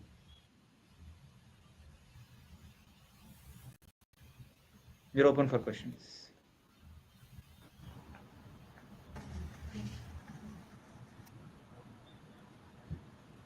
Thank you, team. This is a very good cause, and I think there are a lot of people who are working on this. Two things I want to add. First is how you plan to fight the competition that is already there in rural financing, because there are a lot of companies working on it. Secondly, you mentioned that to de-risk you will use AI. So, how is the AI going to validate the profile of a person who might not even have a smartphone? Because if you are targeting tier 2 and tier 3 farmers, so how is that going to be available? The data is not going to be available online. So, how is your AI tool going to do a risk assessment? Can you move to the first slide? Yeah.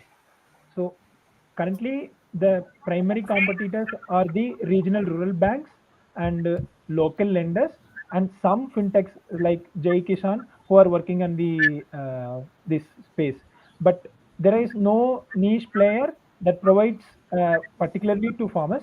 And also, we are not going to stop from just as if lending to farmers. We are going to make it as a marketplace enabled lending, wherein like there is going to be a platform to sell the product, to buy the inputs, and also to avail the credits.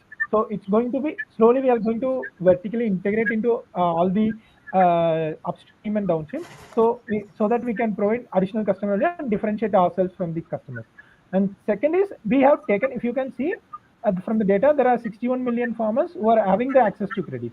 Among the 61 million people, there are some 25 million people who are getting the credits from the informal sector, which means they are almost like in rural areas.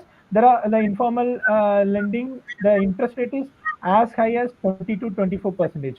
So like we are primarily targeting this segment to rope into the our group. So that is why we have taken only this 25 million farmers from the 120 million.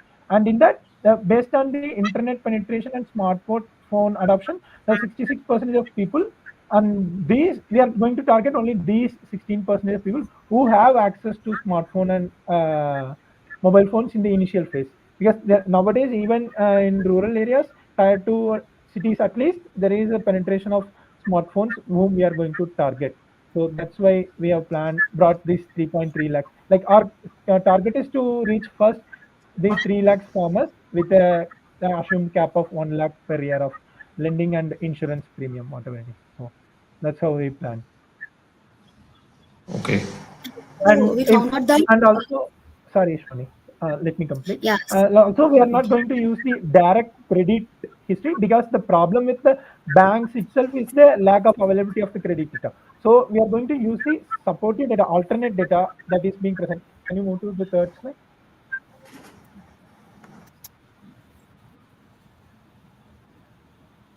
Yeah, in this, the direct data that we are going to get from the farmers is the land ownership alone. Remaining, the crop yield history or soil health, or these things are going to be availed from the open source, also from the government records, agro retailers, and mobile money providers, and all those things. There's a open API which is being called used in the fintech space. And also there is a provider, third party provider who provides open data for alternative data related to this field. In the players are there. If, yes, Wani, if you. Yeah, so the players like Risk Seal and all actually Yeah. provide platforms for alternate data.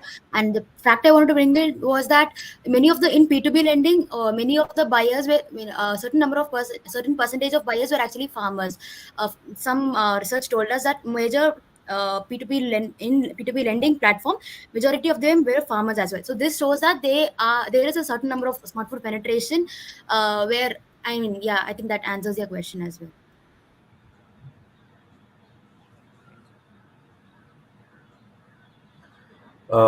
Guys, for me, too many broken pieces. First is the 25 million segment, then 16% of that, then 3 lakhs. Within that, also, they need to have collaterals, which is livestock and land. Um, I'm not able to kind of get in terms of what's the base of the business that you want to build.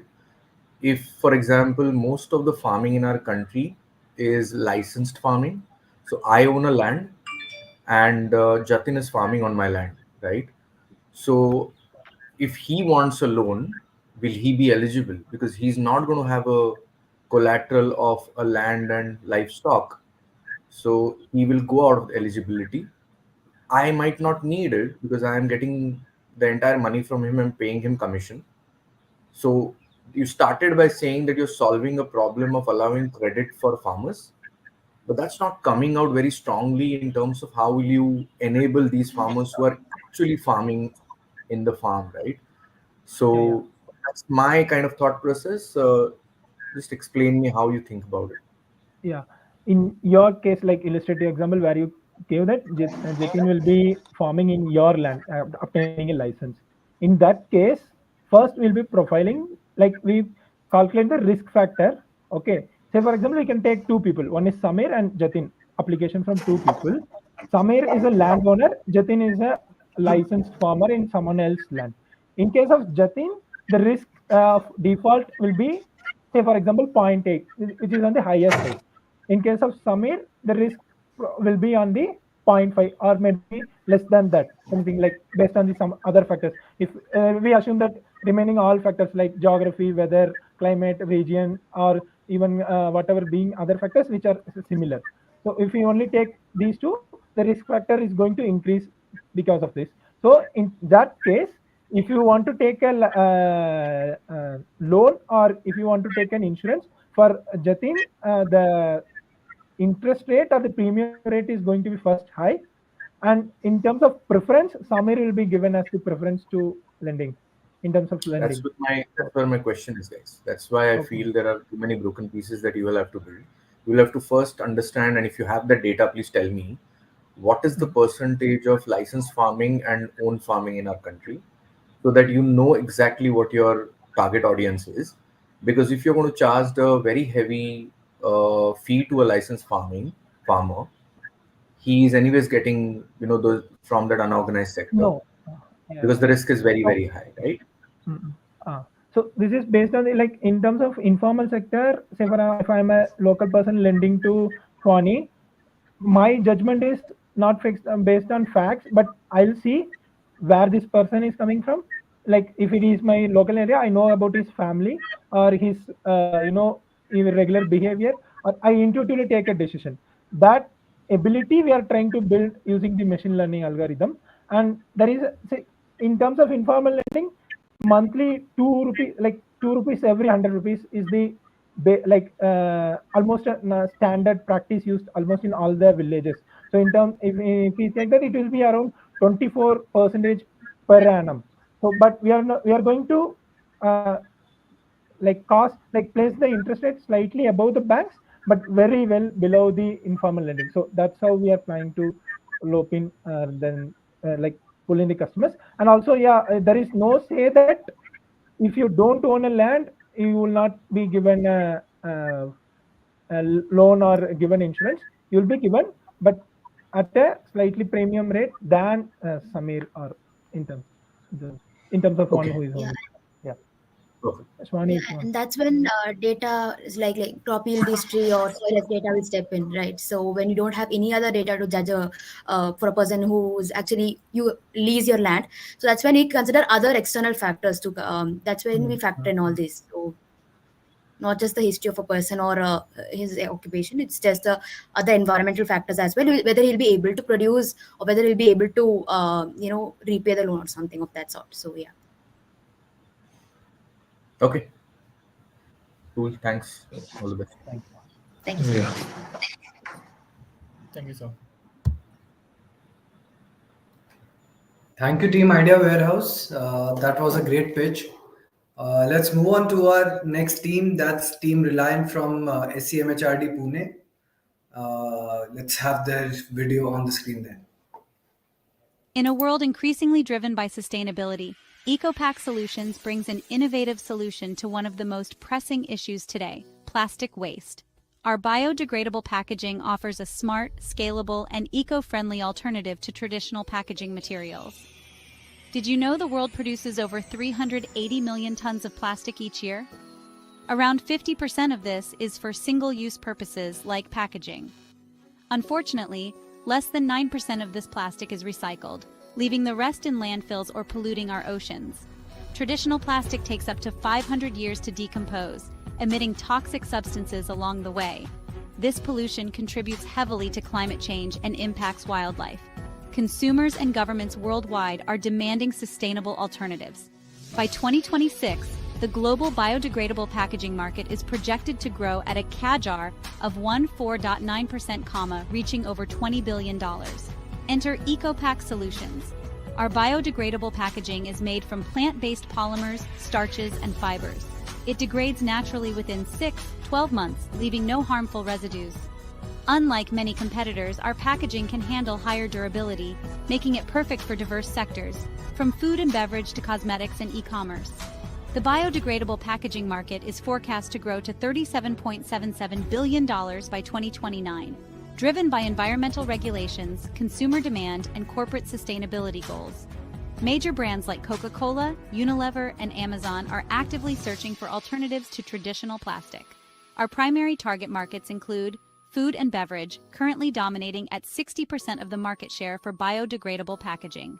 Personal care, growing at a CAGR of 12%, driven by companies pledging plastic reduction goals. E-commerce and retail, where there's high demand for sustainable shipping materials due to the surge in online shopping. EcoPack competes with brands like T.U.P and BioPack, but our key differentiator is our technology that enhances product strength and cost efficiency. This allows us to offer prices that are 10 to 15% lower than the market average. We leverage innovative material engineering to lower production costs by 20% compared to standard bioplastics. Our products contribute to a circular economy by minimizing waste and reducing dependence on fossil fuels. Adopting EcoPack solutions can reduce the carbon footprint of traditional packaging by up to 40%, aligning with global carbon reduction goals set by governments. We offer competitive pricing through bulk production and cost-effective supply chain management, keeping our margins between 25 to 30%. Our distribution strategy targets partnerships with major food chains, beauty brands, and e-commerce giants. By year 3, we aim to reach $10 million in annual revenue.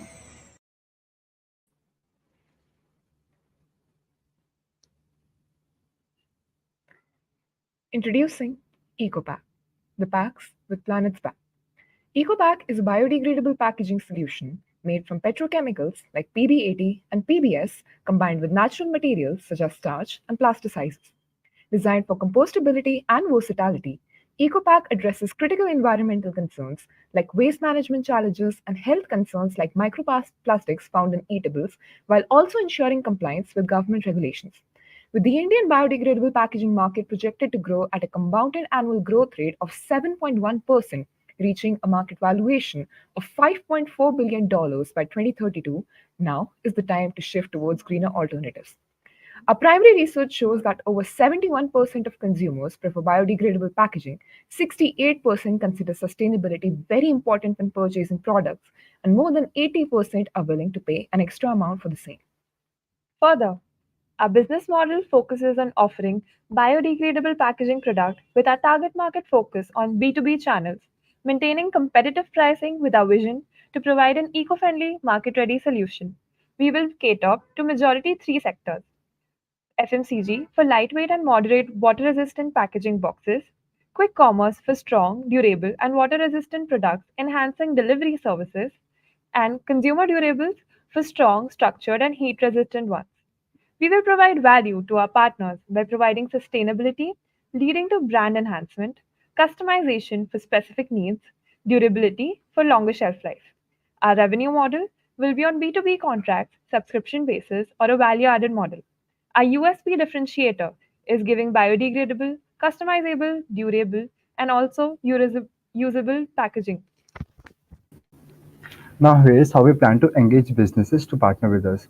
We plan this through referral programs, free samples, sustainability workshops, and networking events. But what incentive will they get? The incentive for partnering includes volume discounts, customized solutions, and flexible payments, and of course, biodegradable and 100% eco-friendly packaging. This approach aligns with our goal of fostering a circular economy, as our material is 100% eco-friendly and biodegradable. Additionally, we are able to significantly reduce carbon footprints by more than 50%. Now, coming to the financials, we consulted with a few local manufacturers and took insights from few of our friends in manufacturing startups, where we have adopted a conservative approach, estimating expenses higher than what we may actually incur. Thin packaging and biodegradable shopping bags are our main priorities. The FMCG product market in India is worth rupees 4.8 trillion. Of these, we estimate that the market share of premium products is rupees 24,000 crores and that the units sold would be approximately 240 crores. Our goal is to capture 1% of this market or 2 crore units in our first year and grow it further as the demand rises.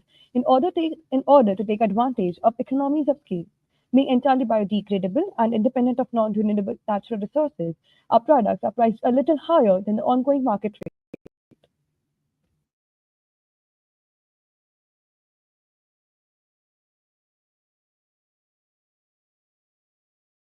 We are done with the presentation, sir.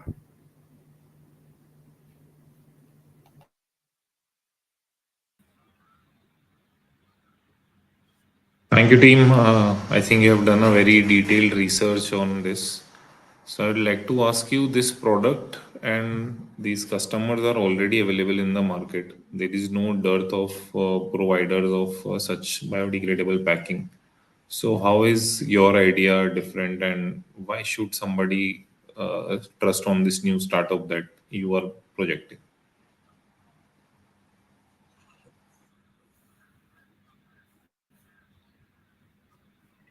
So the differentiator or the unique selling proposition that we focus on is being 100% biodegradable, and also we will basically cater to B2B businesses by providing customization according to their needs. Also, our products are designed to be more durable, more sustainable than the others. The shelf life would be up to 18 months.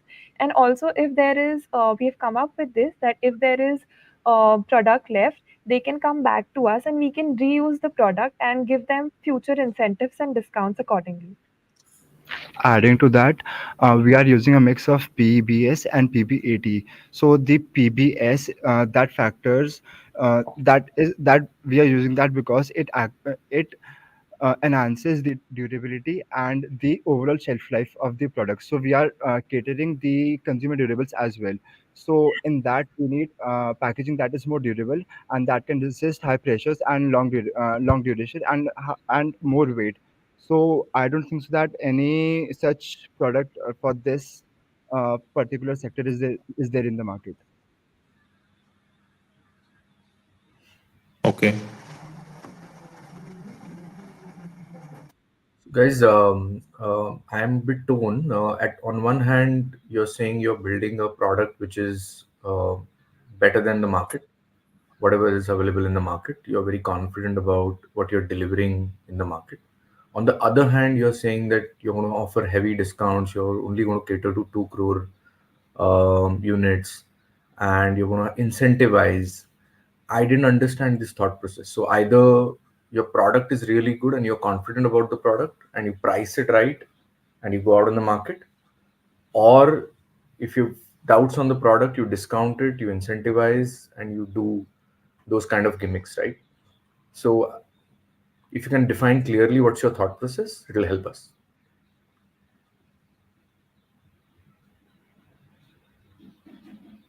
So the aim is to sell 2 crore units in the first year. That is taking into account the market size of the FMCG premium products, which we've taken to be 240 crore units. So where we say that we are aiming to give incentives and discounts to our customers is initially we need to make a space in the market and to gain more customers, to make more better relations with the existing corporates. We would initially offer them at a relatively lower price and gradually increase the prices. So I would maybe disagree with that hypothesis, because if you initially discount, you'll always be on discount, right? And since you're aiming at only 2 crores out of 240 crores, which is just 1%, why would you discount? You first cover that market on the basis of a great product and then scale from there. And then when you reach a scale, then discount. So I'm not sure about the philosophy of having a great product and discount at the same time. If you have a good product, you should go out in the market and kind of create some buzz and sell it. So adding to that, the product prices that we offer are actually competitive right now currently. About the discounts, that was about the reusable part. For example, if a B2B, we do B2B sales. So if a company has a lot of products left that we have offered, they can come back to us and then we can offer them discounts according to that, and then we can reuse that product and then give them back. So the discounts were related to that. The general product that we offer, we aim at providing value, providing a biodegradable product 100%, along with competitive market prices, not discounts for that. Yeah. So even in the earlier part, I think right now with AI/ML, you can clearly predict what is going to be your outflow in terms of what a particular customer would want from you. If it is 2 crore units, then how much are you supposed to supply?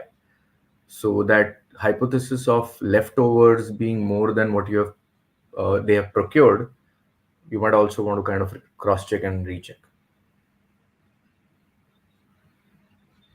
Sure, so we'll take that into account. Thank you. And just Sorry, go a ahead. curious question. Yeah, you have said that this product does not exist in the market, but when you talk about material, you have given very fixed percentages and everything. So, is there a technical research that backs it, or something that you've taken these inputs from? So the numbers are because of the product that the particular segment is catering. So in FMCG, so like we also offer customizable products. So we cater to your particular needs as well. That that PSB 75% or PB 80-20%, that depends on like what kind of product you want, or uh, what kind of product will be shipped in our product. So that totally depends on the customer we are catering to. But how did you come to that number? Why do you think 70% PBAT and 25% PBS and 5% starches does not exist in the market, but you have access to this information? That is my So, sir, question. PBS is a product that offers durability, while PBAT is a raw material that offers more of a flexibility and is more water resistant. So that's why we changed the percentage in the ratio in particular ratios, but those are obviously customizable. Any of your competition can do that, right? Once you are in the market, then it is not a unique product, right or wrong? Just checking. So they might, but like uh, we like we will use particular ratios, like we will test our product in the market, we will use particular ratios that might not be disclosed in the market openly. So that particular ratio that we are using, that might not be available in the market. Okay.